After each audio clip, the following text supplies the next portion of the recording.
As-Sunnah, As-Sunnah, As-Sunnah Foundation.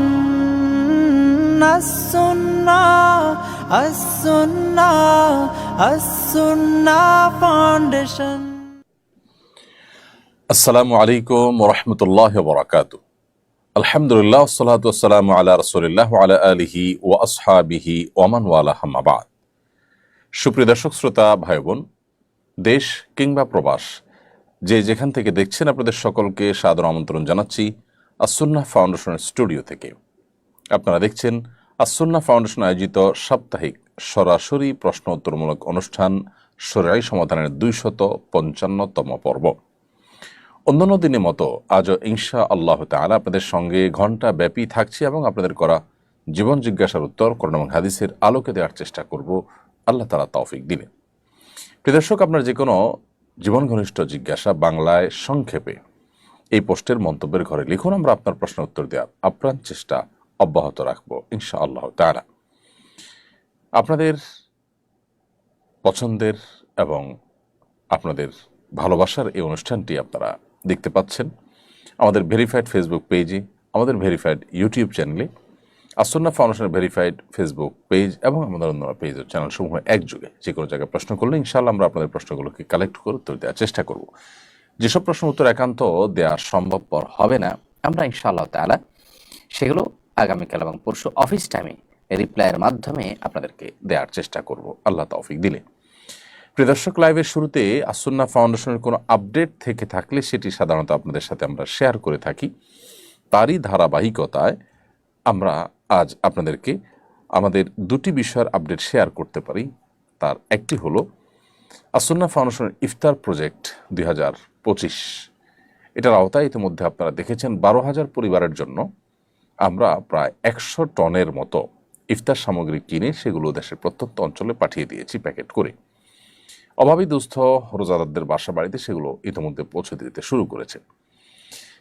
যদিও আমাদের লক্ষ্যমাত্রা এবছর 30,000 রোজাদার ফ্যামিলির কাছে ইফতার সামগ্রী পৌঁছে দেওয়া, কিন্তু এর জন্য পর্যাপ্ত তহবিল আমাদের কাছে নেই। খুবই সামান্য তহবিল নিয়ে আমরা কাজ শুরু করেছি। আমরা আশা করব যে আপনারা অন্যান্য বছরের মতো এবারও আমাদের ইফতার বিতরণ এই প্রজেক্টে শরিক হবেন, সামিল হবেন। সেই সাথে আমাদের ইফতার বিতরণ কার্যক্রমে আমরা আশা করব যে আপনারা আপনাদের যার যার জায়গা থেকে সাধ্য মোতাবেক ইফতার সামগ্রীও কিনে দিতে পারবেন। এবছর প্রথমবারের মতো আমরা ইফতার সামগ্রী গ্রহণ করছি আস-সুন্নাহ ফাউন্ডেশনের আফতাবনগর কার্যালয়ে। অফিস টাইমে আপনি আমাদের 6টি আইটেম যেগুলো আমরা বিতরণ করে থাকি, সেই 6 আইটেমের যে কোনোটির যে কোনো পরিমাণ আপনি ইফতার সামগ্রী কিনে পাঠাতে পারবেন। সেই 6 আইটেম হলো ছোলা, চিনি, খেজুর, সয়াবিন তেল, মুড়ি এবং সেই সাথে মসুর ডাল। এই 6 আইটেমের যে কোনো পরিমাণ আপনি চাইলে আমাদের কাছে পৌঁছে দিতে পারেন। আমরা ইনশাআল্লাহ সেগুলোকে প্যাকেট করে প্যাকেজের মাধ্যমে ইনশাআল্লাহ আমরা হকদারদের কাছে, রোজাদারদের কাছে, দুস্থদের কাছে পৌঁছে দেব। সেই সাথে আস-সুন্নাহ ফাউন্ডেশনের বন্যার যে পুনর্বাসন কার্যক্রম সেটা খুবই দ্রুততার সাথে এগিয়ে চলেছে। 1,500 ঘর নির্মাণ করার যে মহাকর্মযজ্ঞ সেটি আলহামদুলিল্লাহ বিরতিহীনভাবে চলছে। অনেকগুলো ঘর সম্পাদন হয়ে গেছে, করা শেষ হয়ে গেছে, আর বাকি ঘরগুলো আমরা ইনশাআল্লাহ কমপ্লিট করে তারপর ইনশাআল্লাহ আমাদের প্রজেক্ট সমাপ্ত ঘোষণা করব। আপনারা আমাদেরকে দোয়ার মাধ্যমে সহযোগিতা করবেন, দোয়ার মধ্যে আপনারা সামিল রাখবেন। রমাদানের বিশেষ করে শুরু থেকেই আপনাদের দোয়াগুলোতে আস-সুন্নাহ ফাউন্ডেশনকে সামিল রাখবেন এবং আপনাদের যাকাত, আপনাদের অন্যান্য অর্থ সহযোগিতা সেগুলো আস-সুন্নাহ ফাউন্ডেশনকে আপনারা যতটুকু সাধ্যে কোলায়, যতটুকু দেওয়ার সুযোগ থাকে ততটুকু আপনারা দিয়ে আমাদের কার্যক্রমকে বেগবান করতে সাহায্য করবেন। চলুন প্রিয় দর্শক, আমরা আর বিলম্ব না করি, তাহলে আপনাদের যে সমস্ত প্রশ্ন আমাদের কাছে ইতিমধ্যে চলে আসছে সেগুলোর উত্তর দেওয়ার পালা প্রবেশ করি। দুঃখিত, একটি জরুরি বিষয় আমার মনে পড়েছে, সেটি আপনাদের সঙ্গে শেয়ার করে আমরা প্রশ্ন উত্তরে প্রবেশ করছি। আর সেটি হলো, আপনারা অনেকে ইতিমধ্যে শুনেছেন যে আস-সুন্নাহ ফাউন্ডেশন এই বছর রমাদান উপলক্ষে 2025-এর রমাদান মুবারক উপলক্ষে কোরআন পাঠ ও প্রতিযোগিতার আয়োজন করেছে। পুরো রমাদান ব্যাপী কোরআনের অর্থসহ আপনি পড়বেন এবং রমাদান মাসের শেষ যে সপ্তাহ, সেই সপ্তাহের 26 কিংবা 27 রমাদানে বাদ ফজর ইনশা আল্লাহ তাআলা আমরা এই কোরআন কম্পিটিশন করব অনলাইনের মাধ্যমে। যথারীতি আমাদের নিজস্ব ওয়েবসাইটে ইনশাআল্লাহ পরীক্ষা নেওয়া হবে। আগে থেকে আপনি নিবন্ধন করে রাখতে পারেন ওয়েবসাইটে, পরীক্ষার আগ মুহূর্তেও করে ফেলতে পারেন iqa.com। এখানে মূলত আমাদের নিবন্ধন কার্যক্রম পরিচালনা হয়ে থাকে। শুধুমাত্র তর্জমা থেকে পরীক্ষা নেওয়া হবে ইনশাআল্লাহ, কোনো তাফসির থেকে পরীক্ষা নেওয়া হবে না, প্রশ্ন আসবে না। এবং এই পরীক্ষা যথাযথভাবে যদি আপনি দিতে পারেন ইনশাআল্লাহ বিদিনিল্লাহ আপনিও লক্ষ লক্ষ টাকা পুরস্কার বিজয়ীদের একজন হতে পারেন। 3 জনকে আমরা ওমরা সহ আরও বিভিন্ন রকমের আকর্ষণীয় পুরস্কার, ফ্যামিলি লাইব্রেরি, একটা বাসাকে যতগুলো ইসলামিক বইয়ের প্রয়োজন হয় 50,000 টাকার ইসলামিক বই কিনে সাজিয়ে দেওয়া সহ এরকম বিভিন্ন আকর্ষণীয় পুরস্কারের ব্যবস্থা আমরা রেখেছি। তো আমি আশা করব যে আপনারা সেই প্রতিযোগিতায় নিজেরা সামিল হবেন, অন্যদেরকে সেখানে সামিল হতে উদ্বুদ্ধ করবেন। জাযাকুমুল্লাহু খায়রা। যে সমস্ত প্রশ্ন আমার কাছে ইতিমধ্যে চলে এসেছে, এর মধ্যে বাশার মোল্লা আপনার প্রশ্ন দেখতে পাচ্ছি আমি, আপনি লিখেছেন আমি গত বছরের মার্চ মাসে জার্মানে একটি মিনি সুপার মার্কেট খুলি, আগের তুলনায় পণ্য বেড়েছে, জাকাত দিতে হবে কিনা, কিভাবে হিসাব করব? ভাই বাশার মোল্লা, আপনি যে মিনি সুপার মার্কেট খুলেছেন প্রতিদিনই সেখানে মাল কিছু বিক্রি হয়, নতুন কিছু মাল ঢুকে, তো এগুলো প্রতিদিন হিসেব করার দরকার নেই, বরং বছর শেষে আপনি যখন জাকাতের হিসেব করবেন তখন আপনার স্টকে দোকানে যে পরিমাণ মাল আছে, দোকানে গোডাউনে সব মিলিয়ে যে পরিমাণ মাল আছে সেটার যে ভ্যালু, মার্কেট ভ্যালু, এটা বিক্রি করলে এখন কী দাম হবে সেটা হিসাব করে বের করে তার 2.5% জাকাত আপনি দিবেন। আমিনুল ইসলাম আপনি লিখেছেন ডায়াবেটিস পরীক্ষার সময় সামান্য রক্ত বের করা হয়, রোজা অবস্থায় ডায়াবেটিস পরীক্ষা করা যাবে কি না? ভাই আমিনুল ইসলাম, ডায়াবেটিস পরীক্ষার সময় সামান্য যে সুইয়ের অগ্রভাগে যে পরিমাণ পানি থাকে ওই পরিমাণ রক্ত যে বের হয়, এর ফলশ্রুতিতে আপনার অজু ভঙ্গ হবে না যদি এটা গড়িয়ে পড়ার মতো অতটুকু না হয়। আর যদি বড় 1 ফোঁটা হয়, যেটা আসলে গড়িয়ে পড়ার মতো হয়, তাহলে সেক্ষেত্রে রোজা ভঙ্গ হবে। আর রোজা অবস্থাতে এই টেস্ট করলে রোজার কোনো ক্ষতি হবে না, কারণ শরীর থেকে 1, 2, 4, 10 ফোঁটা 20 ফোঁটা এরকম রক্ত পড়লে রোজার কোনো ক্ষতি হয় না। যদি এত বেশি রক্ত পড়ে যার ফলে আসলে রোজাদার ব্যক্তির জন্য রোজা রাখাটা চ্যালেঞ্জিং হয়ে যায়, দুর্বল হয়ে যায়, তাহলে সেটা অ্যাভয়েড করতে শরীয়ত নির্দেশ করেছে, যদি সেটা অ্যাভয়েড করার মতো হয়। তবে আপনার 1 ফোঁটা 2 ফোঁটা রক্ত আপনি নিলেন, অথবা 1 সিরিঞ্জ রক্তই নিলেন বা 2-4 সিরিঞ্জ রক্তই নিলেন, যেটা আপনি ব্লাড টেস্ট ইত্যাদি করার জন্য, সেক্ষেত্রে এর কারণে রোজার কোনো ক্ষতি হবে না, রোজা রেখে এগুলো করা যাবে ইনশাআল্লাহ তাআলা। এরপরের প্রশ্ন হলো, রমজান কবে থেকে শুরু হচ্ছে দয়া করে জানাবেন কি?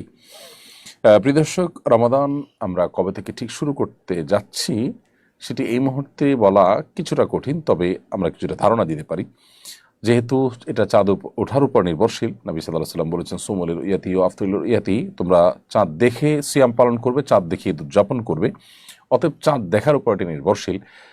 আজকে বাংলাদেশে 28 শাবান গত হয়েছে, বিধায় আজকে চাঁদ ওঠার কোনো সম্ভাবনা একেবারেই ছিল না।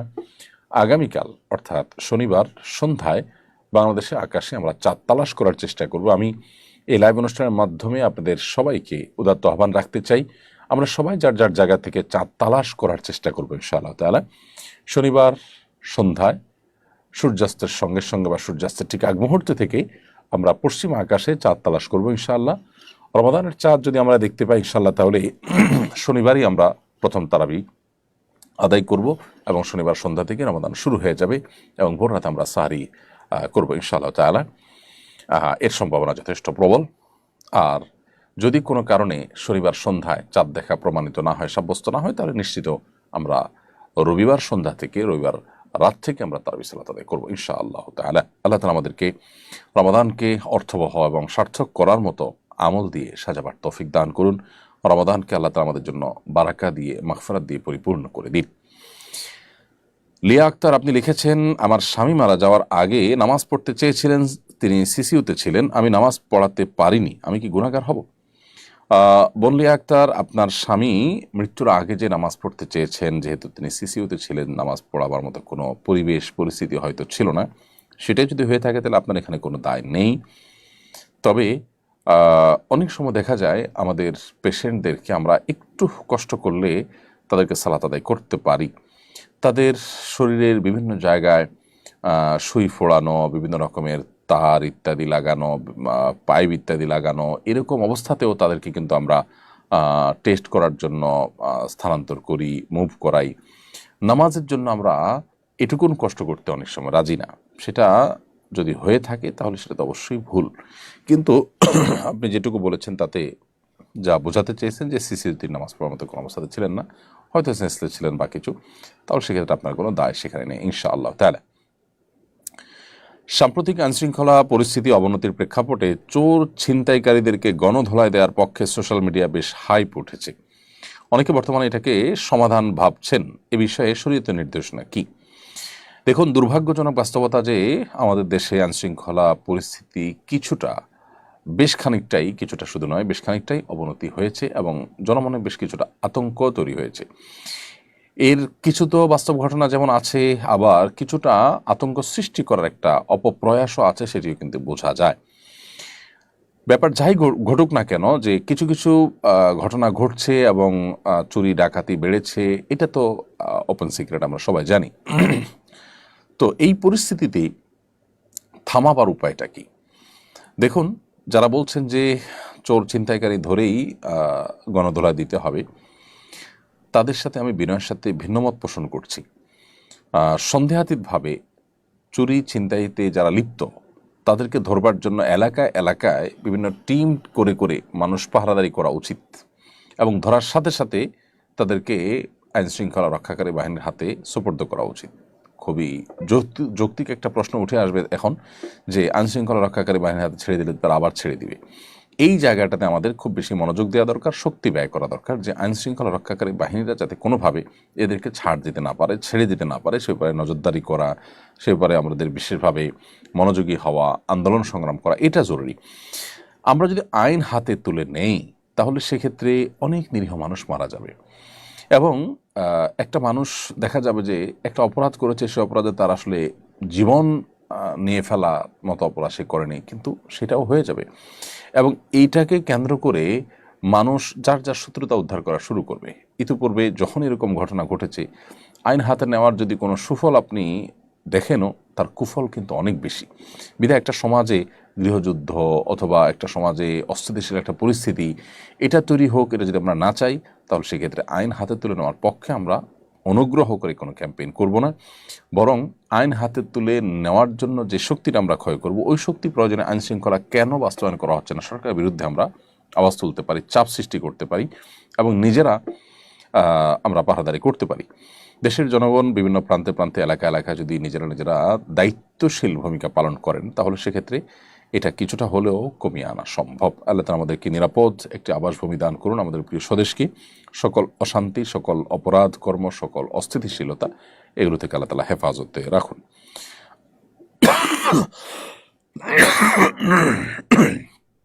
দুঃখিত।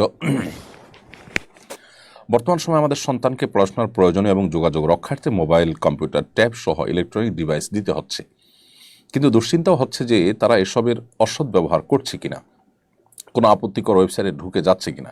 এক্ষেত্রে আমাদের করণীয় কি? আপনার সুচিন্তিত পরামর্শ কামনা করছি। দেখুন, সন্তানদেরকে পড়াশোনার প্রয়োজনে আমাদেরকে যে বিভিন্ন ডিভাইস দিতেই হয়, এই ডিভাইসগুলোতে বিভিন্ন অ্যাপস হয়ে তারা নানা অনভিপ্রেত ভিডিও বা ছবি এগুলো দেখে তারা বিপদগামিতার পথে চলে যাওয়ার আশঙ্কা সমূহ এবং জোরালো। শুধু শিশুরা কেন, আমরা বড়রাই কি নিরাপদ? আমরাও বিপদগামিতার পথে পা বাড়াবার সমূহ আশঙ্কা থাকে। এই হারাম থেকে বাঁচা এবং চরিত্র রক্ষা করার সংগ্রামে যদি আমাদেরকে টিকে থাকতে হয় এবং জয়ী হতে হয়, তাহলে সর্বপ্রথম কাজ হবে বিশেষ করে সন্তানদের ব্যাপারে তাদেরকে আমাদের নজরদারিতে রাখতে হবে। ডিভাইসগুলো আমাদের সামনে ব্যবহার করতে দিতে হবে। এমন হতে পারে যেমন আপনার কম্পিউটার বা ল্যাপটপ বাসার এমন একটা জায়গায় আপনি স্থাপন করলেন যে বাচ্চা কি ব্রাউজ করছে না করছে তার সবগুলো আপনি দেখতে পাচ্ছেন, আপনার নখদর্পণে থাকে। এটা করা উচিত। এটা যদি আমরা না করি তাহলে আমাদের অজান্তে, আমাদের অগোচরে সন্তান ভুল কোনো পথে পা বাড়াতে পারে। এটি একটি বিষয়। দ্বিতীয়ত হলো, আমরা জানি যে আজকাল বেশ কিছু অ্যাপ, বেশ কিছু প্রোগ্রাম বের হয়েছে যেগুলো আমাদের সন্তানদেরকে এবং আমাদেরকেও এরকম হারাম বিভিন্ন চিত্র বা ফুটেজ, ভিডিও এগুলো দেখা থেকে বেঁচে থাকতে সাহায্য করে, সহযোগিতা করে। যেমন কাহফ গার্ড, এটি বেশ চমৎকার একটি অ্যাপ। আমি নিজেও আমার মোবাইলে এটিকে ডাউনলোড করেছি। এটির ফলে যেটি হয়, যে কোনো হারাম চিত্র বা হারাম কোনো ফুটেজ আমাদের মোবাইলে যদি আসে সেটি অটোমেটিক ব্লার হয়ে যায়। তাহলে আমাদের সন্তানদের চোখ এবং ঈমান, তাদের চরিত্র, এগুলোকে হেফাজত করবার জন্য আমরা এই জাতীয় কাহাফ গার্ড বা এরকম আর কোনোটা থাকলে, বিশেষ করে কাহাফ গার্ডটা আমি জানি যে এই অ্যাপ আমরা ডাউনলোড করে তারপর সেই ডিভাইস সন্তানের হাতে দিতে পারি। তাতে ইনশাল্লাহ সন্তান অনেকখানি সেফ থাকবে, আল্লাহ যদি হেফাজত করেন তাদেরকে। নওশিন আক্তার, আপনি লিখেছেন, মাহরাম হিসাবে ছোট ভাইকে সফর সঙ্গী করতে হলে তার সর্বনিম্ন কত বছর বয়স হতে হবে? বোন নওশিন আক্তার, মাহরাম হিসাবে আপনার ছোট ভাই যদি আপনার সফরে সঙ্গী হতে হয় তাহলে তাকে প্রাপ্তবয়স্ক হতে হবে। প্রাপ্তবয়স্ক হতে হবে। একজন ছেলে যখন স্বপ্নদোষ শুরু হয় তখন থেকে সে প্রাপ্তবয়স্ক হিসাবে গণ্য হয়। আর এর বাইরে আপনার ছোট ভাই বা আপনার মাহরাম যে আপনার সফর সঙ্গী হবে, তার যদি প্রাপ্তবয়স্ক হওয়ার যে আলামতগুলো আছে, গোপদাড়ি ইত্যাদি গজানো, এগুলো যদি বের হয় তাহলে সেক্ষেত্রে শুরু হয়, তাহলে সেক্ষেত্রে এটা তার প্রাপ্তবয়স্ক হওয়ার আলামত হিসাবে বিবেচিত হবে। এছাড়াও যদি কোনো আলামত দেখা না যায় তাহলে সর্বোচ্চ 15 বছর বয়স হয়ে গেলে ইনশাআল্লাহ বিধানে সে আপনার সাথে মাহরাম হিসাবে আপনার সফরের সঙ্গী হতে পারবে। পত্রিকায় এসেছে, বিগত সরকার নির্মিত মডেল মসজিদ নির্মাণে অঢেল দুর্নীতি হয়েছে। সে মসজিদ নির্মাণে আর্থিক দুর্নীতি হয়েছে। যে মসজিদ নির্মাণে আর্থিক দুর্নীতি হয়েছে সে মসজিদে নামাজ পড়া যাবে কিনা? গুরুত্বপূর্ণ প্রশ্ন। এই প্রশ্ন উত্তর হলো যে, কোনো মসজিদ নির্মাণে এর নির্মাণ সংশ্লিষ্ট ব্যক্তিবর্গ যদি কোনো দুর্নীতি বা অপরাধ করে থাকেন তাহলে ইনশাআল্লাহ বিইذনিল্লাহ মুসল্লিদের নামাজে কোনো অসুবিধা হবে না।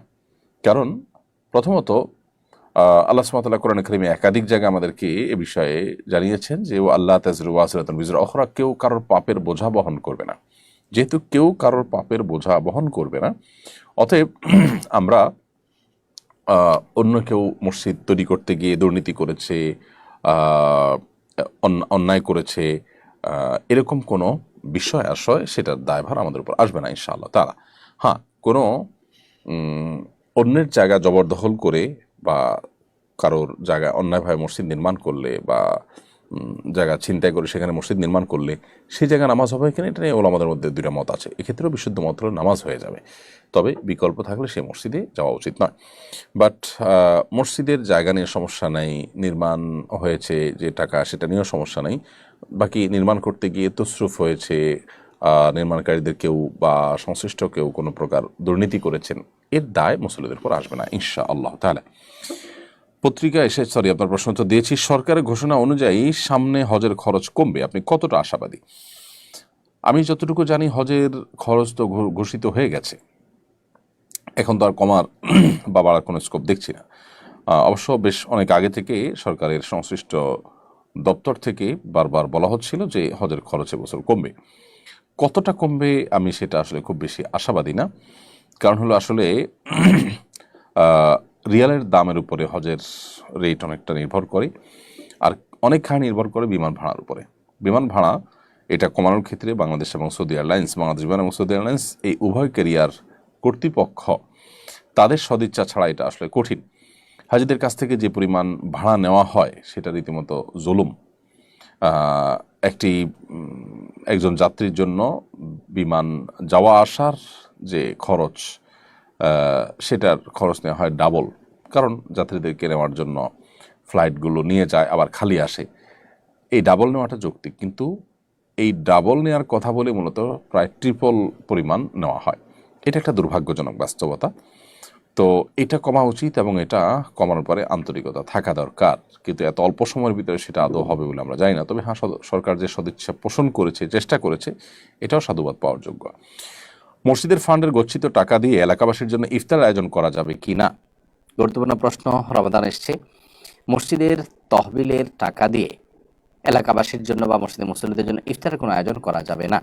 কারণ মসজিদে সাধারণত মানুষ যে টাকা দেয় সেটা মসজিদে ইফতার আয়োজনের জন্য দেয় না, সেটা দেয় মসজিদের নির্মাণের জন্য, মসজিদের বেতন ভাতা, মসজিদের যে রুলিং কস্ট খরচ আছে সেগুলো নির্বাহ করবার জন্য। অতএব যেই জন্য দাতারা টাকা দেন সেই কাজেই টাকাটা ব্যয় করতে হবে। যেহেতু মসজিদে ইফতারের আয়োজনের জন্য সাধারণত মসজিদে টাকা দেওয়া হয় না, দান বাক্সে বা জেনারেল ফান্ডে যে টাকা দেওয়া হয় সেটা ইফতার আয়োজনের জন্য দেয় না কেউ, সেজন্য সেটাকে এই কাজে ব্যবহার করা যাবে না। এই জন্য কোনো মসজিদে রমজান উপলক্ষে যদি ইফতার আয়োজন করতে হয় রোজাদারদের জন্য, তাহলে এর জন্য আলাদা করে তহবিল গঠন করতে হবে, মুসল্লিদেরকে ঘোষণা দিতে হবে যে আমরা রোজাদারদের জন্য ইফতার আয়োজন করতে চাই, আপনারা শরীক হন। সেক্ষেত্রে মুসল্লিদের সেই তহবিলে যে টাকা দিবেন সেটা দিয়ে তারা ইফতার আয়োজন করতে পারবেন ইনশাআল্লাহ তাআলা। শামসুন নাহার আপনি লিখেছেন, স্বামী যদি মোহরের টাকা না দিয়ে স্ত্রীকে দিয়ে সই করিয়ে নেয় যে মোহর বুঝে পেয়েছে, এতে কি স্বামী ঋণমুক্ত হয়ে যাবে? বোন শামসুন নাহার, স্বামী যদি মোহরের টাকা স্ত্রীকে না দিয়েই সই নেয়, এই সই নেওয়াটা জোরপূর্বক হতে পারে, প্রতারণা করে হতে পারে, এরকম যদি কোনোভাবে সই নেয় তাহলে এতে স্বামী দায়মুক্ত হবেন না। কেন দায়মুক্ত হবেন না? কারণ হলো এই সই নেওয়াটা তো সন্তুষ্ট চিত্তে নয়। স্ত্রী যদি তিনি সন্তুষ্ট চিত্তে জেনে শুনে ঠান্ডা মাথায় স্বামীর এই পাওনাকে এটা মাফ করে দেন, যদি বলেন যে মোহরের বাকি টাকা আমাকে দিতে হবে না, কিছু টাকা আমি পেলাম, বাকিটা ছেড়ে দিলাম, তো আল্লাহ তাআলা বলেছেন ফাকুলু হানি আম্মারিয়া, তাহলে মেয়েরা যদি কিছু নিজে থেকে খুশি হয়ে ছেড়ে দেয় তাহলে সেটা ছেলেরা অর্থাৎ স্বামীরা সেটা ভোগ করতে পারবেন। কিন্তু কোনো কৌশলে জবরদস্তি করে কিংবা কোন প্রকার ছলছাতুরি করে যদি তাদের কাছে স্বাক্ষর নেওয়া হয় তাহলে অবশ্যই আপনি দায়মুক্ত হবেন না। রমজানের সাহরি এবং ইফতারে কী ধরনের খাবার খাওয়া শরঈ এবং স্বাস্থ্যগত দিক থেকে বাঞ্ছনীয়?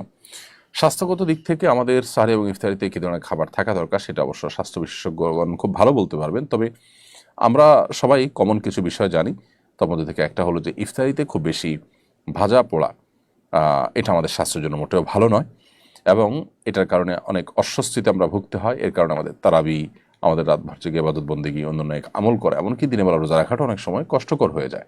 এই জন্য আমাদের স্বাস্থ্য ভালো থাকে সেরকম খাবার আমাদের খাওয়া উচিত। ভাজা পোড়া, অতি ঝাল, অতি মিষ্টি, যেগুলো আমাদের স্বাস্থ্যের জন্য ভালো নয় সেগুলো আমাদের অ্যাভয়েড করা উচিত, অন্তত রমাদানে ইবাদতের প্রয়োজন হলেও।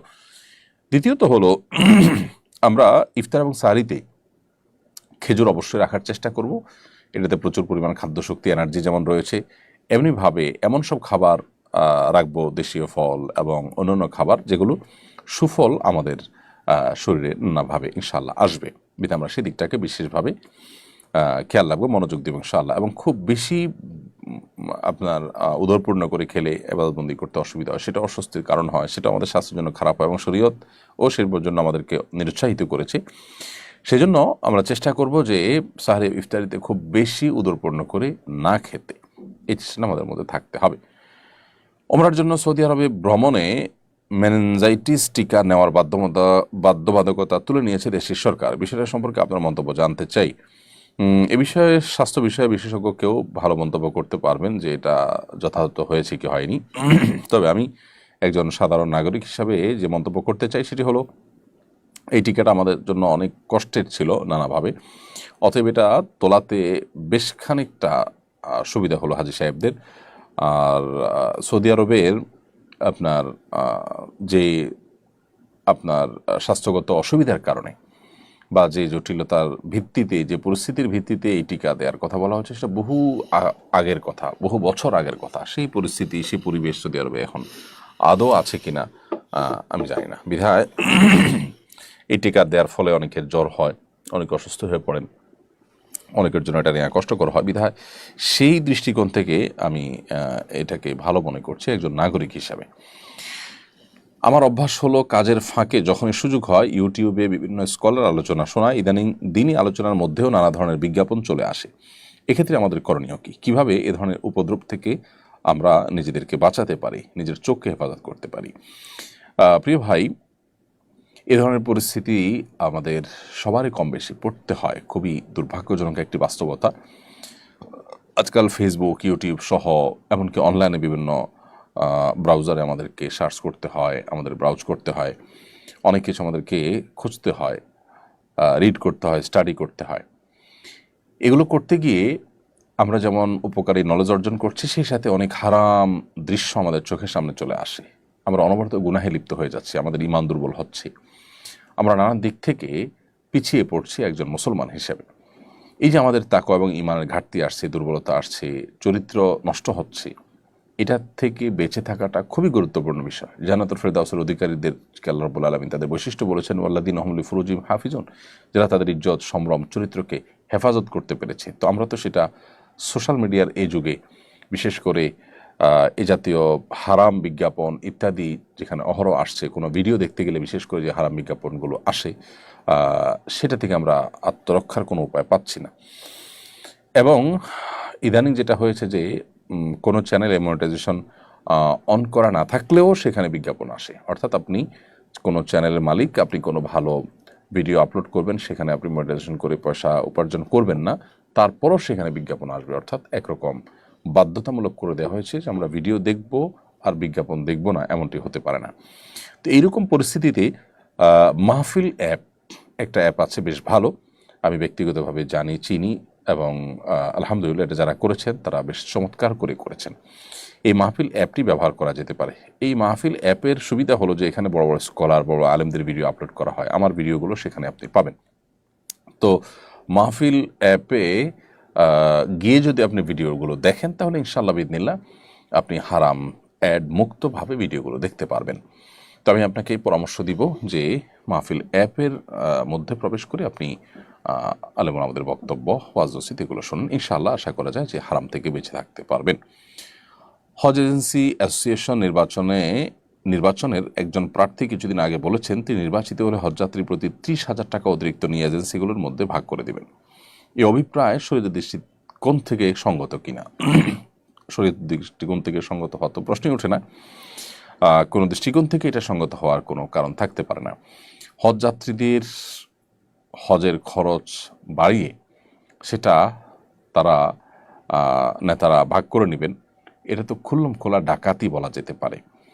এ ধরনের ডাকাতির ঘোষণা যদি কেউ দিয়ে থাকেন, আমিও দেখেছি সোশ্যাল মিডিয়াতে বিভিন্ন পত্রপত্রিকাতে উঠে এসেছে, এরকমটি যদি সত্য হয়ে থাকে এবং কেউ যদি এরকমটি বলে থাকেন তাহলে তাকে তো আইনের আওতায় আনা উচিত। এরকম ব্যক্তিকে নির্বাচিত করা তো অনেক পরের কথা।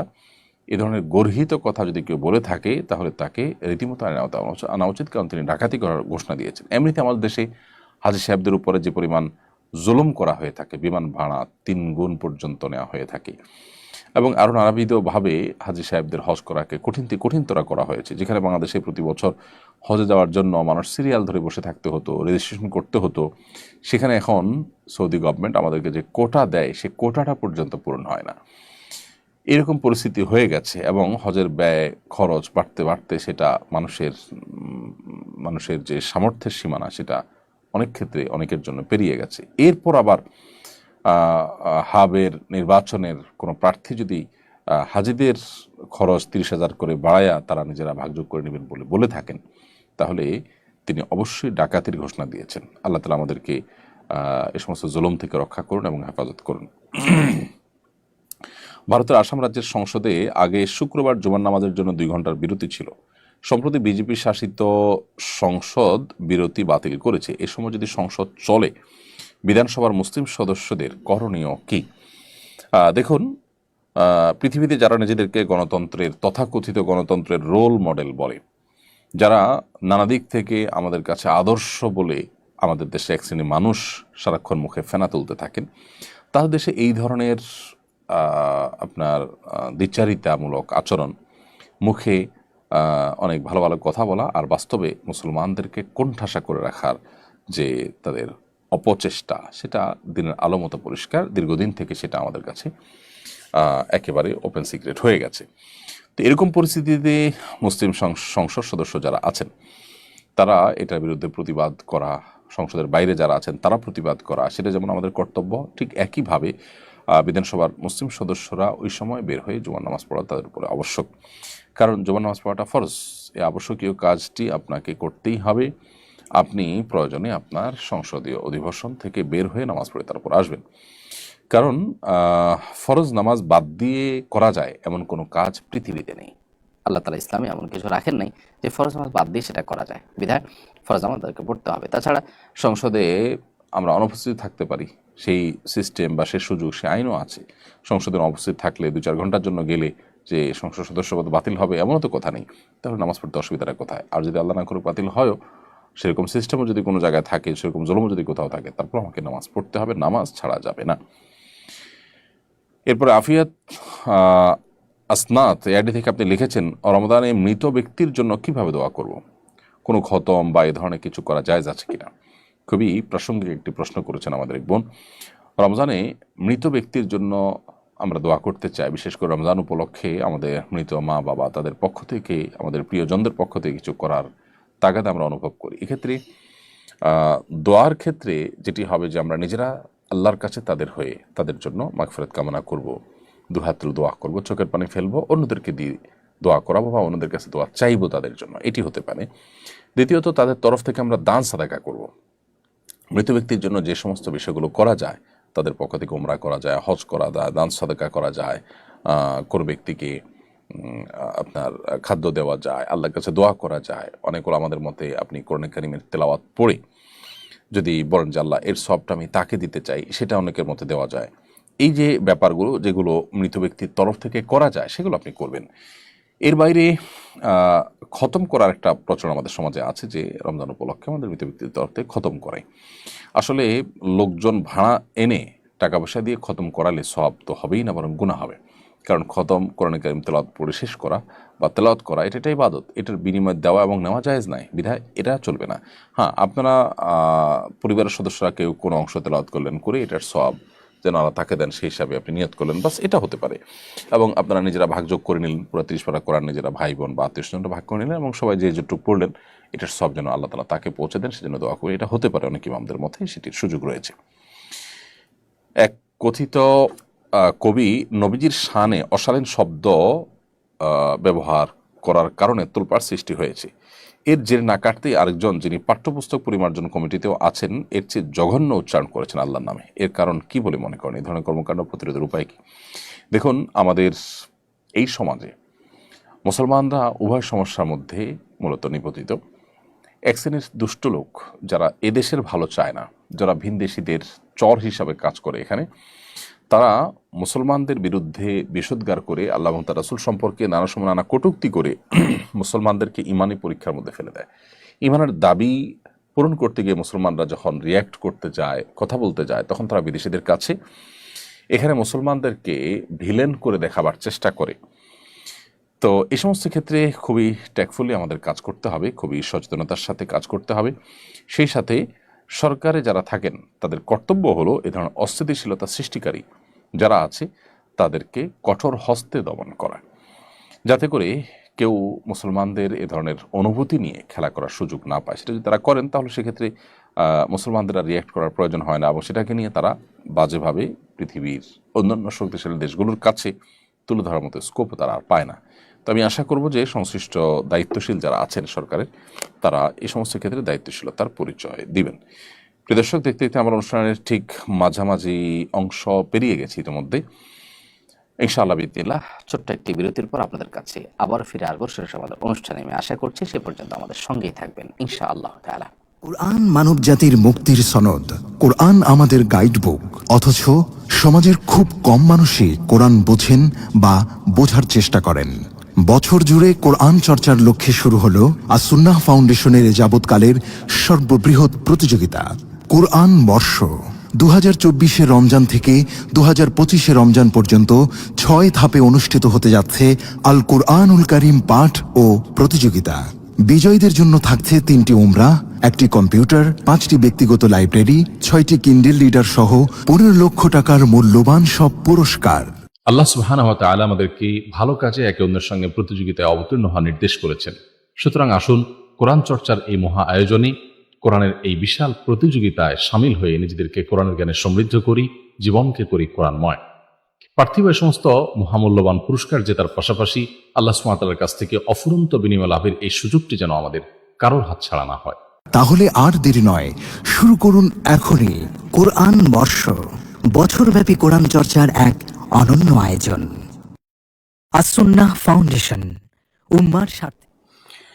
বিরতির পর আবার আপনাদেরকে স্বাগতম জানাচ্ছি। আপনারা দেখছেন আস-সুন্নাহ ফাউন্ডেশন আয়োজিত সাপ্তাহিক সরাসরি প্রশ্ন উত্তরমূলক অনুষ্ঠান শরঈ সমাধানের 255তম পর্ব। বিরতির আগে আমরা অনেকগুলো প্রশ্ন উত্তর দিয়েছি বিভিন্ন বিষয়ে, আলহামদুলিল্লাহ। বিরতির পরে আমি দেখতে পাচ্ছি অনেক ভাই বোন প্রশ্ন করেছেন। ফারজান আঞ্জুম আপনি লিখেছেন বিশ্ববিদ্যালয়ের ক্যাম্পাসে ছেলে মেয়ে একত্রে ইফতার করে, এ ব্যাপারে শরীয়তের বিধান জানাবেন।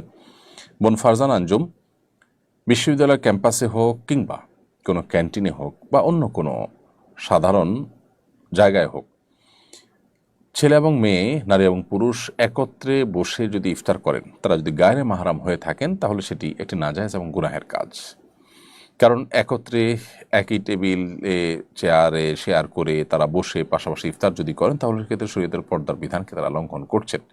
যেখানে নামাজের মতো ইবাদত করতে গিয়েও আল্লাহ রাব্বুল আলামিন নারীদের কাতারকে পুরুষদের কাতারের চাইতে ভিন্ন রাখতে বলেছেন, শেষের দিকে রাখতে বলেছেন, সেখানে আপনি যদি কোনো আয়োজনে, কোনো ইফতার পার্টিতে একাকার করে ফেলেন, তাহলে সন্দেহভাবে সেটি গুনাহের কথা। এখানে যারা আয়োজক হবেন, যারা এখানে সামিল হবেন, তারা অবশ্যই গুনাহগার। তবে হ্যাঁ, আপনি নিজেকে যদি সেখান থেকে রক্ষা করে ওই আয়োজনের মধ্যে আপনি নিজেকে সেভ করে আলাদা করে ইফতার করে চলে আসেন, তাহলে সেক্ষেত্রে আপনার জন্য সেটা নাজায়েজ না হতে পারে। কিন্তু আয়োজক এবং এই ঢলাঢলিকে যারা সাপোর্ট করেন, সমর্থন করেন বা যাদের সাথে সামিল হয়েছেন, তারা অবশ্যই গুনাহগার হবেন। কেন শরিয়াত পর্দার এই বিধানের কথা বলে, কেন আল্লাহ রাব্বুল আলামিন এই নির্দেশ দিয়েছেন আমাদেরকে, সেটা আমরা হাড়ে হাড়ে টের পাচ্ছি আমাদের সমাজে নানা অস্থিরতার যে সংবাদ আছে সেগুলোর মধ্য দিয়ে। বিধায় এই সমস্ত ক্ষেত্রে আমাদের সতর্ক থাকতে হবে এবং কোনোভাবেই তথাকথিত আধুনিকতার নামে, তথাকথিত মুক্তমনা হওয়ার নামে আমরা আল্লাহর সীমানা ছাড়ানোর যে আপনার দুঃসাহস, সেটা আমরা করতে যাব না। আল্লাহ আমাদেরকে তৌফিক দান করুন এবং বিশ্ববিদ্যালয় ক্যাম্পাস সহ অন্য যে কোনো জায়গায় যদি কোনো ইফতার আয়োজনে নারী পুরুষ একসাথে থাকেই, তাহলে নারীদের জন্য আলাদা আয়োজন থাকবে, পুরুষদের জন্য আলাদা আয়োজন থাকবে। প্রয়োজনে তারা ভিন্ন কোনো হলরুমে থাকবেন, পুরুষ আরেকটা হলরুমে থাকবেন বা পার্টিশন থাকবে। যে কোনোভাবে পর্দা বিষয়টাকে নিশ্চিত করতে হবে। আর না হলে করছেন ইফতারের আয়োজন, একটা ইবাদত, কিন্তু সেই ইবাদতটা যদি আপনি মন মতো করেন, আল্লাহর বিধানকে লঙ্ঘন করে করেন, তাহলে সেই ইবাদত হবে না, সেটা বরং গুনাহে পর্যবসিত হতে পারে। এরপরে প্রশ্ন হলো, আজকাল সাহারি পার্টির প্রচলন বেশ জোরে সোরে শুরু হয়েছে, এ বিষয়ে শরিয়ার দৃষ্টিকোণ জানাবেন কি? দেখুন, বেশ কয়েক বছর ধরে আমাদের এক শ্রেণীর তরুণদের মধ্যে বিশেষ করে সাহারি পার্টি করার একটা প্রবণতা আমরা দেখতে পাচ্ছি। তারা ভোর রাতে বিভিন্ন রেস্টুরেন্টে একত্র হন এবং সেখানেও নারী পুরুষ এবং ছেলেমেয়েরা তারা একত্র হয়ে বসে খাবার দাবার গ্রহণ করেন। ছেলেমেয়ে যদি একত্র হয়ে বসে তারা টেবিলে খাবার দাবার গ্রহণ করেন, নারী পুরুষ যারা গায়রে মাহরাম এরকম মানুষজন যদি তারা একত্র হয়ে খাবার দাবার গ্রহণ করেন, সেটা তো এমনিতেই নাজায়েজ, কারণ সেটি পর্দার বিধানকে লঙ্ঘন করা হচ্ছে। আল্লাহর বিধানকে লঙ্ঘন করে আমরা কোনো কল্যাণ আর সাধন করতে পারবো না।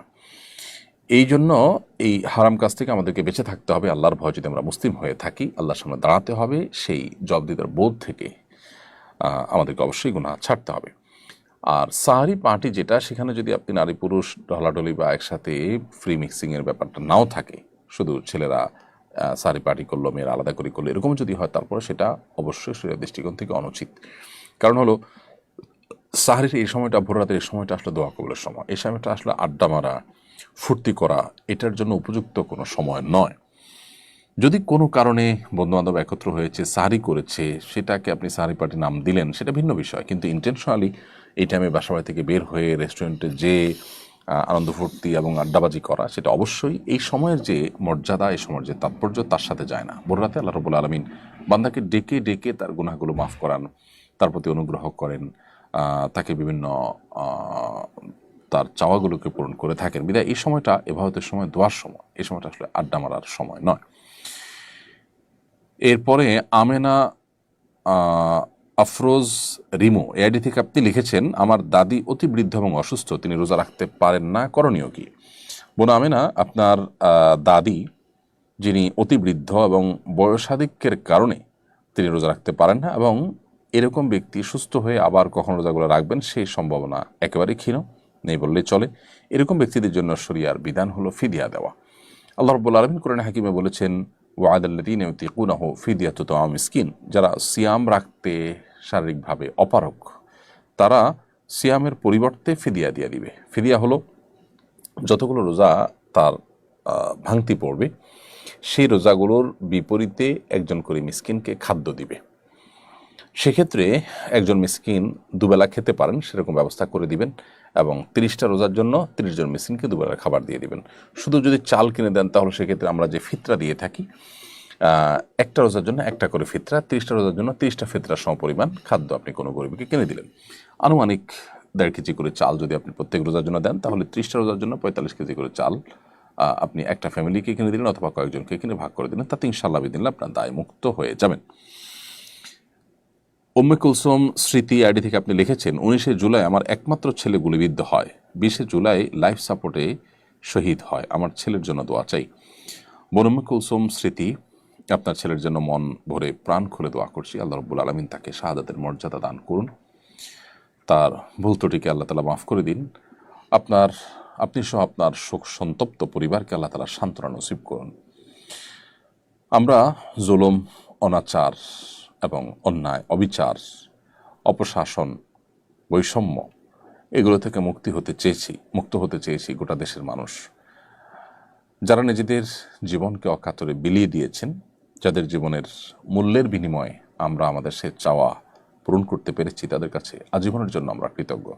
মনের গভীর থেকে দোয়া করছি আমি, আপনার সন্তান সহ আরও যে সমস্ত মায়েদের বুক খালি হয়েছে, যাদের সন্তান হারা হয়েছেন, তাদের সবার সন্তানের জন্য আল্লাহ তাআলা তাদের সবাইকে জান্নাতে সুখী রাখুন, তাদের ভুল ত্রুটি আল্লাহ মাফ করে দিন, এবং আমাদের মায়েদেরকে, বাবাদেরকে, তাদের ভাই বোনদেরকে আল্লাহ তাআলা সান্ত্বনা নসিব করুন। একজন ঈমানদার আসলে পৃথিবীতে হারাবার কিছু নেই। আমাদের প্রিয়জন থেকে মৃত্যুর মাধ্যমে আমাদের যে বিচ্ছিন্নতা সৃষ্টি হয়, এই বিচ্ছিন্নতা খুবই অস্থায়ী। মূলত একটা সময় আমাদের ইনশাআল্লাহ মিলন ঘটবে, সাক্ষাৎ ঘটবে। আল্লাহ সবাইকে জান্নাতে একত্রিত করুন, সেটাই হবে আমাদের বড় চাওয়া। আল্লাহ না করুন কিয়ামতের ময়দানে যে সাক্ষাৎ হবে, তারপর যদি আমাদের পরিবারের কারোর গন্তব্য জাহান্নামের দিকে হয় আর অন্য কারোর গন্তব্য জান্নাতের দিকে হয়, সেই বিচ্ছেদ হবে ভয়ঙ্কর বিচ্ছেদ এবং স্থায়ী বিচ্ছেদ বা দীর্ঘমেয়াদী বিচ্ছেদ। তো এই জন্য আমরা সান্ত্বনা গ্রহণ করবার জন্য এই একটি পয়েন্ট যথেষ্ট, যে বিচ্ছেদ হয়েছে, এই বিচ্ছেদ খুব বেশি দীর্ঘদিনের জন্য নয়, একটা সময় খুব শীঘ্রই দেখা হবে ইনশাআল্লাহ তাআলা। আল্লাহ তাআলা আপনাদেরকে সান্ত্বনা নসিব করুন। আরিফুল ইসলাম মাহিদ আরিফ, আপনি লিখেছেন, রোজা রেখে কি অসুস্থ রোগীদের রক্ত দিতে পারবো? আমি এবং আমার টিম বিনামূল্যে ব্লাড ডোনেট করি। উত্তরটা জানতে চাচ্ছি। প্রিয় আরিফুল ইসলাম, আপনি আপনার টিম মানুষকে বিনামূল্যে যে রক্ত দিয়ে থাকেন, সেটা অবশ্যই একটি ভালো কাজ। এবং রোজা রেখে যদি রক্ত দিলে আপনি অসুস্থ হয়ে রোজা রাখা কঠিন হয়ে যেতে পারে, এরকম কোনো আশঙ্কা না থাকে, তাহলে সেক্ষেত্রে আপনি রোজা রেখে রক্ত দিতে পারেন, কোনো অসুবিধা নেই। রমজানে রোজা রেখে শরীর থেকে রক্ত বের করলে যে রোজা ভেঙে যায় তা কিন্তু নয়।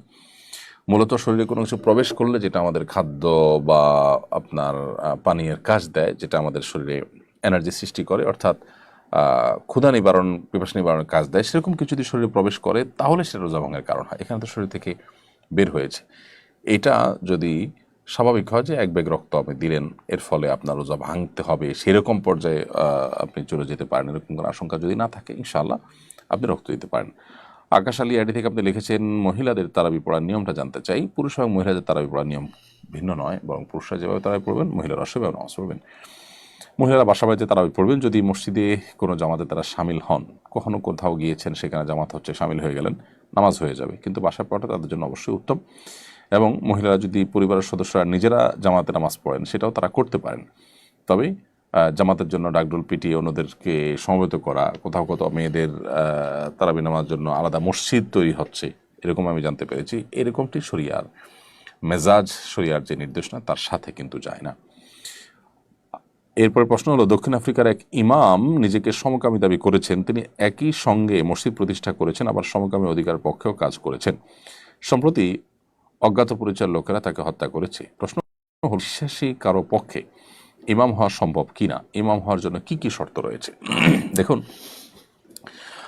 প্রথম কথা হলো যে আল্লাহ তাআলা যেটাকে হারাম করেছেন, পরিষ্কারভাবে যেটি হারাম, সারা বিশ্বের সমস্ত মুসলিম স্কলারগণ যেটি হারাম হওয়ার পরে ঐক্যমত পোষণ করেছেন, সেরকম একটি বিষয় যদি কেউ অস্বীকার করে, সেটা যদি কেউ হালাল মনে করে, সে মুসলিমই নন। যিনি মুসলিম নন, তিনি আসলে মসজিদ নির্মাণ করা বা ইমাম হওয়া না হওয়া, এই সমস্ত প্রশ্ন একেবারেই অবান্তর এবং অপ্রাসঙ্গিক। কারণ তার ইসলাম নিয়ে যেখানে প্রশ্ন রয়েছে, সেখানে তার ইমাম হওয়ার স্কোপ বা মসজিদ নির্মাণ করার স্কোপ কোত্থেকে আসে? তো এই জায়গা থেকে আমরা অবশ্যই বলতে চাই যে আজ পৃথিবীতে অধিকারের খোলসে অনেক অনাচার মানব সমাজে প্রবেশ করছে, প্রবেশ করানো হচ্ছে। মানব সভ্যতা পৃথিবীতে টিকে থাকার জন্য বৈবাহিক সম্পর্ক, পারিবারিক সম্পর্ক এটি গুরুত্বপূর্ণ। এটি যদি না থাকে তাহলে মানব সভ্যতা পৃথিবীতে হুমকির মধ্যে পড়ে যাবে। বিধায় এই জায়গা থেকে আমাদের সতর্ক থাকতে হবে, সজাগ থাকতে হবে এবং দায়িত্বশীল ভূমিকা পালন করতে হবে। এরপর প্রশ্ন করেছেন রুলিয়া রহমান, আপনি লিখেছেন, আমি সূচিবায়ু রোগে আক্রান্ত, সবকিছুতেই পবিত্রতা নিয়ে সন্দেহ হয়। এ নিয়ে আমার স্বামীর সাথে আমার ঝগড়া লেগেই থাকে। আমার প্রশ্ন হলো, মিন্স হলে টয়লেট করার পর কিছু ধরলে কি সেটা নাপাক হয়ে যায়? বোন রুলিয়া রহমান, আপনার প্রশ্নের উত্তরে আমি বলতে চাই যে মাসিক হলে আপনি টয়লেট করার পর যখন হাত ধুয়ে পরিষ্কার হয়ে বের হয়েছেন, কোনো কিছু ধরলে সেটা নাপাক হয় না। এই যে অতি সন্দেহ প্রবণতা, এটা আমাদের অনেকেরই এক ধরনের মানসিক রোগ।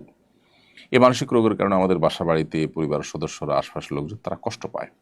মানুষকে কষ্ট দেওয়া না যায়, সেজন্য আপনার এই সন্দেহ প্রবণতাটা, যেটা আপনার কাছে আপনার নিজের ভালো মানসিকতা মনে হয়, আপনার ভালো মানুষ মনে হচ্ছে নিজেকে যে আমি অনেক বেশি সচেতন, সতর্ক, আসলে সেটা অন্যের অধিকার নষ্ট করছেন, অন্যদের বিরক্তির কারণ হচ্ছেন, আপনি এতে আরও গুনাহে লিপ্ত হচ্ছেন। তো এখান থেকে আপনার মোটিভেশন নেওয়া উচিত। সে সাথে বিশেষ করে এগুলো রুকিয়া রিলেটেড সমস্যা থাকে, সেক্ষেত্রে আপনি রুকিয়া করাতে পারেন, ভালো কোনো রাখিকে দিয়ে রুকিয়া করাতে পারেন, সেলফ রুকিয়া করতে পারেন। ওয়াসওয়াসার রুকিয়া লিখে সার দিলে আপনি হয়তো অনেক অ্যাডভাইস পেয়ে যাবেন। সে আলোকে আপনি যদি ঝাড়ফুঁক করেন, আশা করা যে আপনি সুস্থ হবেন। সেই সাথে আপনি কোনো এই জন্য কাউন্সিলর দিয়ে কাউন্সিলিং করতে পারেন। উপদেষ্টা আসিফ মাহমুদ দাবি করেছেন এবারে রমজানে খেজুরের দাম কম থাকবে। তিনি একটা চার্টও দিয়েছেন, তাতে দেখা যাচ্ছে এবার খেজুরের দাম খুবই কম। আপনি কতটা আশাবাদী? দেখুন, কোনো উপদেষ্টা কোনো কিছু বললেই যে সেটা খেটে যাবে অথবা খাটবে না, সেটা তো আসলে ধারণা করে বলা কঠিন। আমাদের দেশে এক শ্রেণীর অসাধু ব্যবসায়ীরা যে রমজান আসলে দ্রব্যমূল্যের লাগাম তারা উপর দিকে টেনে ধরার চেষ্টা করেন, সেটা খুবই দুর্ভাগ্যজনক বাস্তবতা আমাদের সমাজের। তো উপদেষ্টা যেটা বলেছেন সেটা যদি বাস্তবে খাটে, সেক্ষেত্রে দেশের অন্য নাগরিকদের মতো আমরাও খুশি হব, আমরাও আশা করব যে সেটা খাটুক এবং হোক, সে প্রত্যাশাই করব। কিন্তু কতটা হবে সেটা একমাত্র আল্লাহ তাআলা আসলে ভালো জানেন। আর রাজকুমার হালিম আইডি থেকে আপনি লিখেছেন, রমজান রোজা রেখে হাত পায়ে নখ কাটা যাবে কিনা? জি ভাই, রমজান রোজা রেখে হাত পায়ে নখ কাটা যাবে, চুল কাটা যাবে, কোনো অসুবিধা নেই। আপনি সরিষার তেল অথবা অন্য কোনো প্রসাধনী, হালাল প্রসাধনী ইত্যাদি মাখতেও পারবেন, কোনো অসুবিধা নেই, এতে রোজা ভঙ্গ হবে না। আতর ব্যবহার করতে পারবেন, মেসওয়াক করতে পারবেন, এর ফলে রোজা ভঙ্গ হবে না। রমজান এলেই বাজারে হাহাকার পড়ে যায়, দ্রব্যমূল্য বেড়ে যায়, কারণ কি? প্রতিকারের উপায় কি? রমজান এলেই বাজারে যে হাহাকার পড়ে যায়, জিনিসপত্রের দাম বেড়ে যায়, এর অন্যতম কারণ হলো আমাদের ব্যবসায়ীদের একটা বড় অংশ, যারা ইসলাম মনে করে শুধুমাত্র দাড়ি টুপি এবং নামাজ রোজাকে। বান্দার হক এবং মানুষের অধিকারের প্রতি দায়িত্বশীলতা, মানুষের কল্যাণ কামনা করা, মানুষের উপকার করা, মানুষের ক্ষতি সাধন না করা, এগুলো যে পার্ট অফ ইবাদত, সেগুলো আমরা জানি না। যার কারণে আমাদের ব্যবসায়ীদের দ্বারা এই সমস্ত অনাচারগুলো হয়। দ্বিতীয় গুরুত্বপূর্ণ কারণ হলো আমাদের দেশে আইনের শাসন প্রতিষ্ঠা দুর্ভাগ্যজনকভাবে কেউই করতে পারেনি সেভাবে। না পারার কারণে যখন কেউ অসৎ উপায়ে এ ধরনের ব্যবসা বাণিজ্য করেন, তখন ভালো মানুষরাও টিকে থাকতে গিয়ে তাদের সাথে তাল মেলাতে হয়। যদিও টিকে থাকার অজুহাতে এরকম করা জায়েজ নয়, কিন্তু তারা এমনটি করেন। এজন্য আইনের শাসন যদি হয় খুব কড়াকড়ির সাথে, আশা করা যায় এ ধরনের সমস্যার সমাধান হবে। ব্যবসায়ীদের যে সিন্ডিকেট আছে, সেই সিন্ডিকেটগুলো ভাঙার জন্য সদিচ্ছা নিয়ে কোনো সরকারই আসলে সেভাবে কাজ করে সফল হননি। এটাও একটা কারণ, এই সিন্ডিকেটগুলোর কারণে এই ধরনের সমস্যা তৈরি হয়। বাজার নিয়ন্ত্রণ এবং সিন্ডিকেট ভাঙা এগুলো সরকারের কর্তব্য। আমাদের দুর্ভাগ্য যে আমরা আসলে কখনো এ ধরনের সুশাসন পাইনি, যা থেকে আমরা আসলে ভালো কিছু আশা করব বা পাবো। মনিরুজ্জামান আপনি লিখেছেন, আমার গ্যাস্ট্রিকের প্রবল সমস্যা রয়েছে, এপ্রিল মাসে আমার এসএসসি পরীক্ষা, আমি যদি রোজা রাখি তাহলে আমার অসুস্থ হওয়ার সম্ভাবনা রয়েছে। এই অবস্থায় যদি আমি রোজা না রাখি তাহলে কি আমার পাপ হবে? ভাই মনির, আপনার গ্যাস্ট্রিকের যে সমস্যার কথা আপনি বলেছেন, এই সমস্যার অজুহাত দিয়ে আপনি রোজা না রাখার স্কোপ আসলে নেই। বিশেষ করে আপনি এসএসসি পরীক্ষার জন্য আপনি বলেছেন রোজা রাখবেন, পরীক্ষার জন্য রোজা না রাখার কথা আপনি জিজ্ঞেস করছেন পরীক্ষার অজুহাতে। গ্যাস্ট্রিকের অজুহাতে, পরীক্ষার অজুহাতে রোজা না রাখার কোনো স্কোপ নেই। আপনার যত কষ্টই হোক আপনাকে রোজা রাখতে হবে। এমনকি অসুস্থ হয়ে গেলে অসুস্থ হয়ে যাবেন, গ্যাস্ট্রিকের সমস্যার কারণে অসুস্থ হয়ে আপনি মারা যাবেন, এই পর্যায়ে যাওয়ার আশঙ্কা তো একেবারেই ক্ষীণ, অঙ্গহানি হয়ে যাবে, এরকম কোনো সম্ভাবনা নেই বললে চলে। এই জন্য কোনো অবস্থাতেই আপনি এই অজুহাতে রোজা না রাখার স্কোপ নাই। এটা ইসলামের গুরুত্বপূর্ণ একটা ফরজ, অন্যতম একটা রোকন বা স্তম্ভ। বিধায় ঠনকো অজুহাতে এটা পরিহার করবার কোনো স্কোপ নাই। শিক্ষা প্রতিষ্ঠানের ছাত্র রাজনীতি থাকা উচিত নাকি অনুচিত, এ নিয়ে বিতর্ক হচ্ছে। আপনার দৃষ্টিতে শিক্ষা প্রতিষ্ঠানের ছাত্র রাজনীতি থাকা উচিত কিনা? আমি এর আগে বেশ কিছুদিন আগে আমাদের ফেসবুক পেজে আমরা লিখেছি, শিক্ষা প্রতিষ্ঠানের লেজুরভিত্তিক যে রাজনীতি, অর্থাৎ আমাদের দেশে বিভিন্ন রাজনৈতিক দলের যে শাখা খোলার যে প্রচলন আছে, এটির ঘোরতর বিরোধী আমি। আমার বিশ্বাস শুধু আমি নই, এদেশের বেশিরভাগ মানুষই এই মত লালন করেন, পোষণ করেন। অভিভাবকরা কেউই আমার মনে হয় চান না যে তাদের সন্তানরা ক্যাম্পাসে গিয়ে শিক্ষা প্রতিষ্ঠানে গিয়ে রাজনীতি করুক।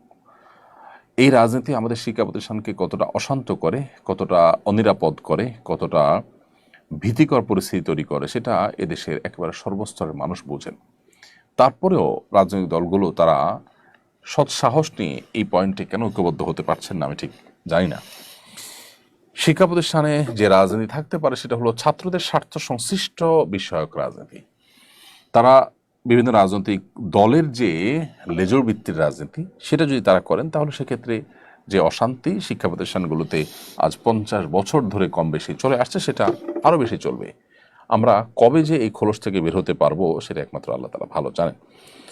অতএব আমার মনে হয় দায়িত্বশীলদের এ বিষয়ে গুরুত্বপূর্ণ ভূমিকা রাখবার সময় যথেষ্ট হয়েছে এবং সেটা এখনই রাখা উচিত।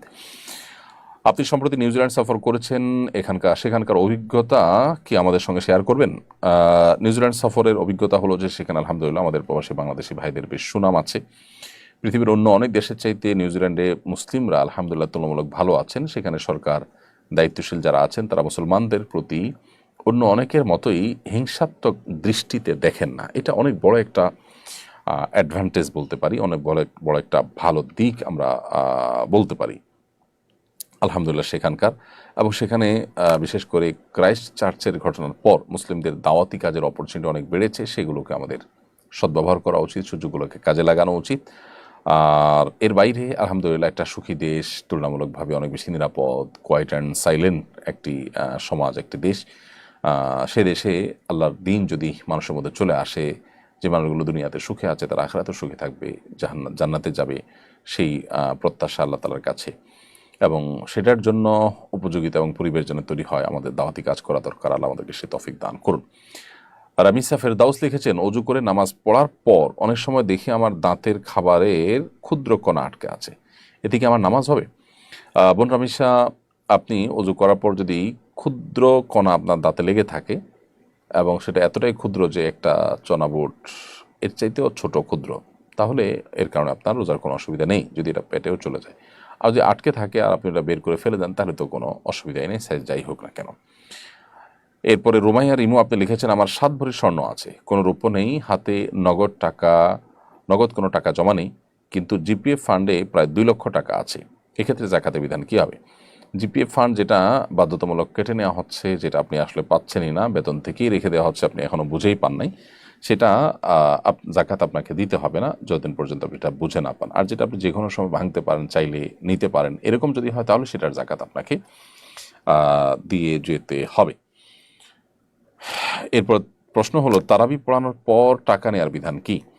খতম তারাবিতে কোরআনে কারিমের তেলাওয়াত এবং খতম দেওয়া এটাই হলো মুখ্য। আর কোরআনে কারিমের তেলাওয়াতের বিনিময়ে দেওয়া নেওয়া জায়েজ নয়। সেই দৃষ্টিকোণ থেকে ওলামা ইকরামের প্রসিদ্ধ ফতোয়া হলো যে খতম তারাবির বিনিময়ে দেওয়া নেওয়া জায়েজ নয়। এক্ষেত্রে হাফেজ সাহেবদের আমরা ওয়াক্তিয়া নামাজের ইমাম হিসাবে নিয়োগ দিতে পারি, সেটা হতে পারে 1 ওয়াক্ত 2 ওয়াক্ত, এবং এরপর তাদেরকে সেটার জন্য আমরা বেতন বা তাদের যে প্রাপ্য ভাতা সেটা আমরা ঠিক করি, সেটা আমরা দিতে পারি।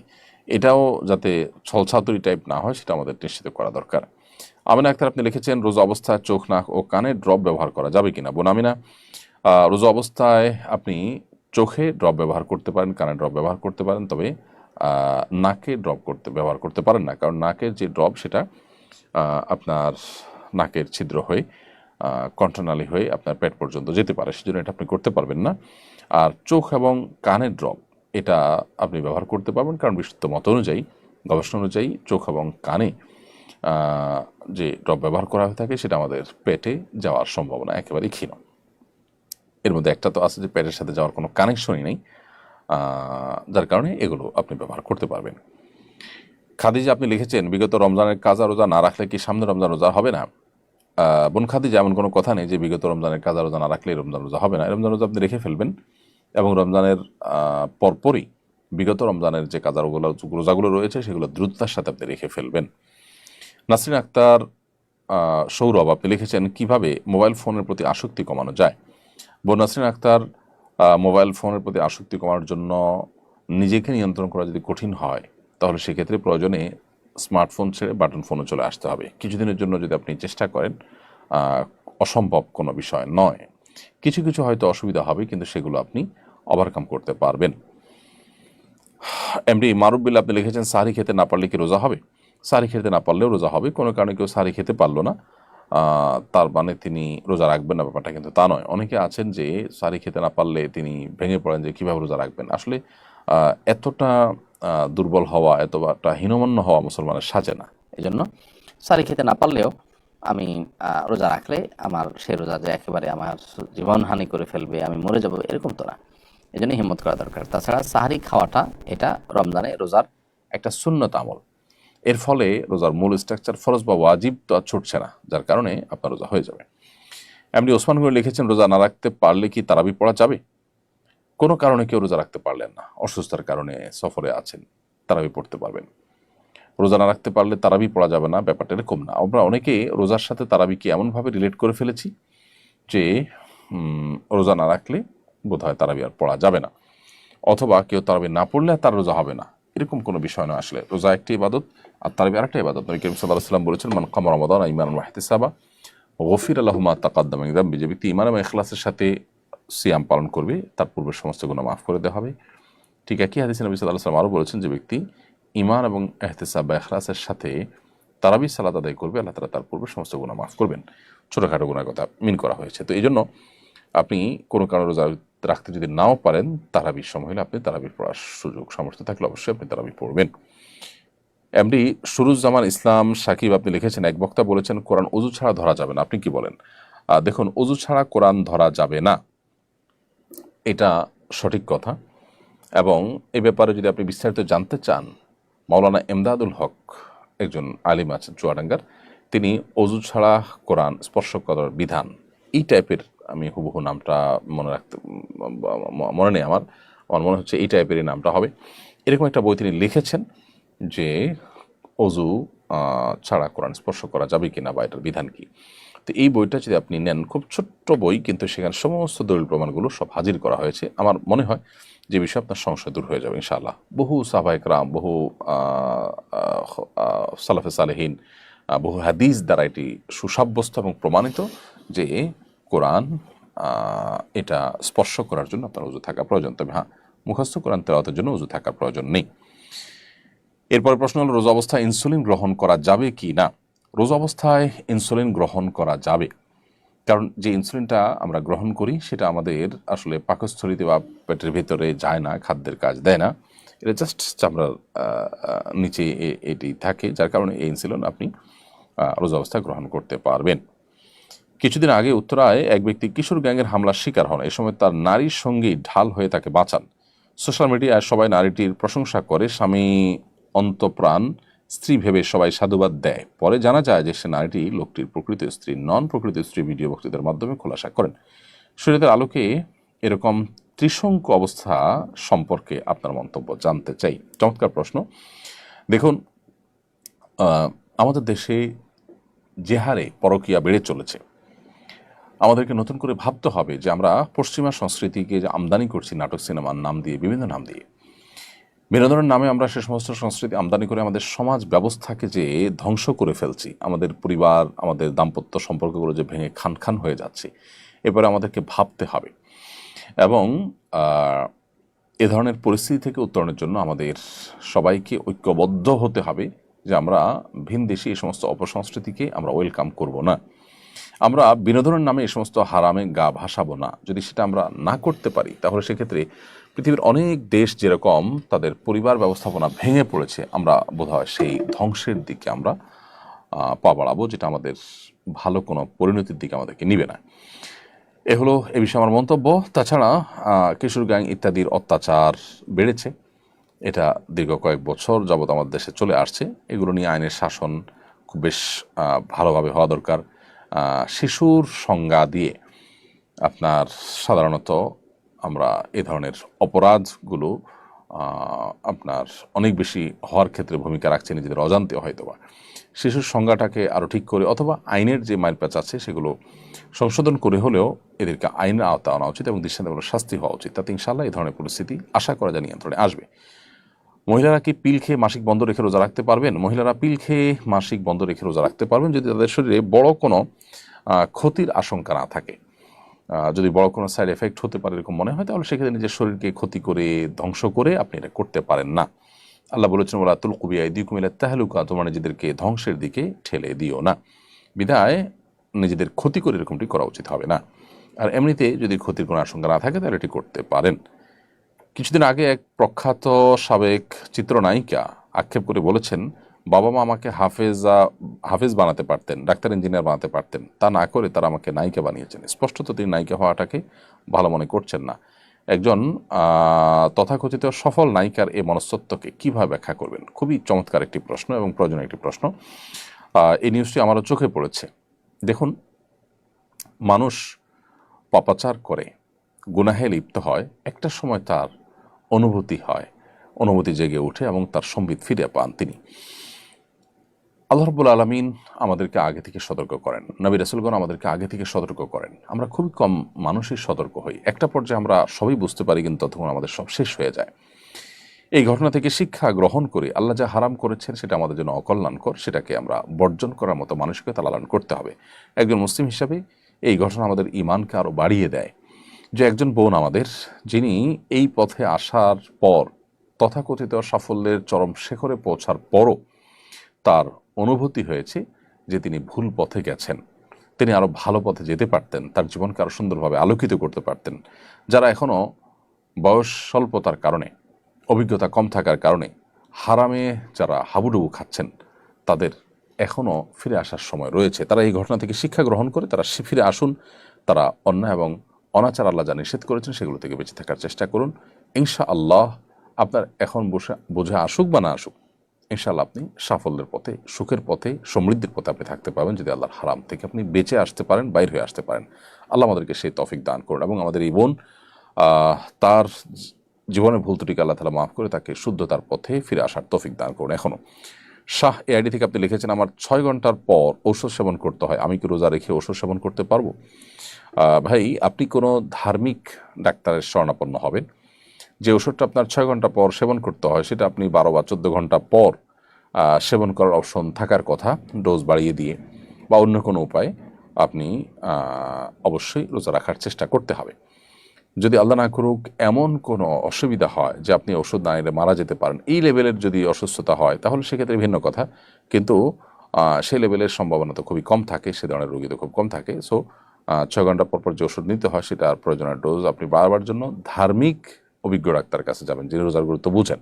তিনি ইনশাআল্লাহ আশা করে যে আপনাকে একটি ভালো সুরাহা দিতে পারবেন। এরপর প্রশ্ন হলো, গ্রামে অনেক মসজিদে তারাবির নামাজ 4 রাকাত পর সালাম ফেরানো হয়, এক সালামে 4 রাকাত পড়া উচিত কিনা? না, 1 রাকাতে 4 রাকাত তারাবি যদি কোথাও পড়ে থাকে কেউ, এটা অবশ্যই সঠিক নয়। কারণ নবী করিম সাল্লাল্লাহু আলাইহি ওয়াসাল্লাম বলেছেন, সালাতুল লাইলি ওয়ান নাহারি মাসনা মাসনা, রাত এবং দিনের নামাজগুলো 2 রাকাত করে, নফল সুন্নত যে নামাজগুলো আছে, নফল নামাজগুলো বিশেষ করে এগুলো সব 2 রাকাত করে। তাছাড়া তারাবির নামাজ 2 রাকাত করেই হলো সুসাব্যস্ত। 4 রাকাত এক সালামে পড়াটা সাব্যস্ত বা প্রমাণিত নয়। বিধায় কোনো মসজিদ এটা যদি করে থাকে সেটা অবশ্যই ভুল। ইতিকাফের ফজিলত, তাৎপর্য এবং বিধিবিধান জানতে চাই। নবী করিম সাল্লাল্লাহু আলাইহি ওয়াসাল্লাম রমজানের শেষ দশকে মসজিদে অবস্থান করতেন, ইতিকাফ করতেন। ইতিকাফ মানে হলো মসজিদে শেষ দশকের জন্য বা একটা নির্দিষ্ট সময়ের জন্য নিজেকে আটকে ফেলা, আবদ্ধ করে ফেলা এবং সেখানে আবদ্ধ থেকে ইবাদতবন্দেগীতে মশগুল থাকা, এটাই হলো ইতিকাফ। ইতিকাফের তাৎপর্য, ইতিকাফের ফজিলত অপরিসীম। নবী সাল্লাল্লাহু আলাইহি ওয়াসাল্লাম রমজানের রোজা ফরজ হওয়ার থেকে তার ওয়াফাত পর্যন্ত কোনো বছর জীবনে তিনি ইতিকাফ ছাড়েন নাই। ইতিকাফের তাৎপর্য বোঝার জন্য মনে হয় এইটুকুই যথেষ্ট, যে আমল নবী সাল্লাল্লাহু আলাইহি ওয়াসাল্লাম জীবনে কখনো ছাড়েননি সেটা কত গুরুত্বপূর্ণ হতে পারে। এজন্য রমজানের শেষ দশকে আমাদের ইতিকাফ করা উচিত। ইতিকাফের নিয়ত করে যখন আমরা মসজিদে ঢুকবো, সেক্ষেত্রে আমরা 20 তারিখ সূর্য অস্ত যাওয়ার আগে আমরা 20 রমজান সূর্যাস্ত যাওয়ার আগে আগে আমরা মসজিদে প্রবেশ করব এবং চাঁদ দেখার সংবাদ শোনার পর, ঈদের চাঁদ দেখার সংবাদ শোনার পর আমরা মসজিদ থেকে বের হব। এর মধ্যে একান্ত নিরুপায় হলে, যেমন ওয়াশরুম ইত্যাদির জন্য, অজু ইত্যাদির জন্য মসজিদ থেকে বের হতে পারি আমরা, আর না হলে খাবার যদি কেউ আনার মতো লোক থাকে তাহলে সেটার জন্য আমরা বের হব না। আর যদি আনানোর মতো কোনো লোক না থাকে, কোনো ব্যবস্থা না থাকে, তাহলে শুধুমাত্র বাইরে যেয়ে খেয়ে আবার দ্রুততার সাথে আমরা ভিতরে প্রবেশ করতে পারি। এভাবে আমরা ইতিকাফ করব, পুরো সময়বাদ বন্দেগীতে আমরা মাশগুল থাকার চেষ্টা করব। আহমদ সাজিম আপনি লিখেছেন, দিনের বেলা ঘুমানোর পরে স্বপ্নদোষ হলে কি রোজা ভেঙে যাবে? রোজাদার ব্যক্তি দিনের বেলা যদি তিনি ঘুমিয়ে পড়েন এবং দিনের বেলা যদি তার স্বপ্নদোষ হয়, তাহলে এর ফলে তার সিয়াম ভঙ্গ হবে না, তার রোজা ভঙ্গ হবে না, কারণ এটা তার হাতে নয়। তবে ইচ্ছাকৃত বীর্যপাত ঘটালে সেটি অবশ্যই রোজা ভঙ্গের কারণ হবে, স্ত্রী সবাসকৃত রোজা ভঙ্গের কারণ হবে, সেটি বলাই বাহুল্য। কিন্তু স্বপ্নদোষ হলে যদি বীর্যপাত হয়ও, তার ফলে তার রোজা ভাঙবে না, তবে গোসল ফরজ হবে, সেই হিসাবে তিনি গোসল করে নামাজ আদায় করবেন। আমানতের টাকার জাকাত দেওয়ার বিধান কি? টাকার জাকাত কে দিবে? আমানতের টাকা যিনি আমানত রেখেছেন তিনি মালিক, অতএব তিনি জাকাত দিবেন। যার কাছে রেখেছেন তিনি টাকার মালিক নন, বিধায় তাকে জাকাত দিতে হবে না। পাঞ্জেগানা মসজিদে ইতিকাফ করা যাবে কিনা? হ্যাঁ, পাঞ্জেগানা মসজিদে ইতিকাফ করা যাবে। ইতিকাফের জন্য জুমা মসজিদ হওয়া শর্ত নয়, তবে মসজিদ হওয়া শর্ত।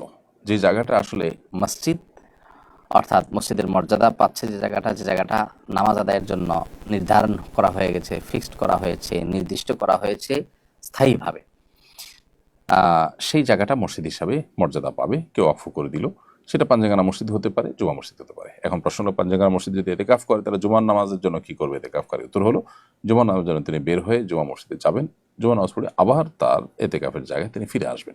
এভাবে তিনি জুমাও আদায় করবেন, আবার ইতিকাফও আদায় করবেন। অনেকেই বলে রমজান মাসে নাকি মুর্দারা বাড়িতে আসে, এটা কতটুকু সত্য? রমজান মাসে মুর্দারা বাড়িতে আসে মর্মে যে কথা প্রচলিত আছে আমাদের সমাজে, সেটা একেবারেই ভুল এবং ভ্রান্ত কথা, এর কোনো বাস্তবতা নেই, নিছকই মন গড়া কথা। বিধায় এখান থেকে আমরা যথাসম্ভব মন গড়া কথা থেকে আমরা বিরত থাকার চেষ্টা করব। প্রিয় দর্শক, আর অনেক প্রশ্ন আমাদের কাছে আছে। সুস্মিতা, এমডি বাদশাহ ইসলাম, এমডি মঈনুল হক, রিফাত আহমদ অনেকে প্রশ্ন করেছেন। একটি প্রশ্ন উত্তর দিচ্ছি আমি। মোহাম্মদ ফিরোজ আপনি লিখেছেন, রমজানের কিছু আমল বলুন যা রাসূল আকরাম সাল্লাল্লাহু আলাইহি ওয়াসাল্লাম করতেন।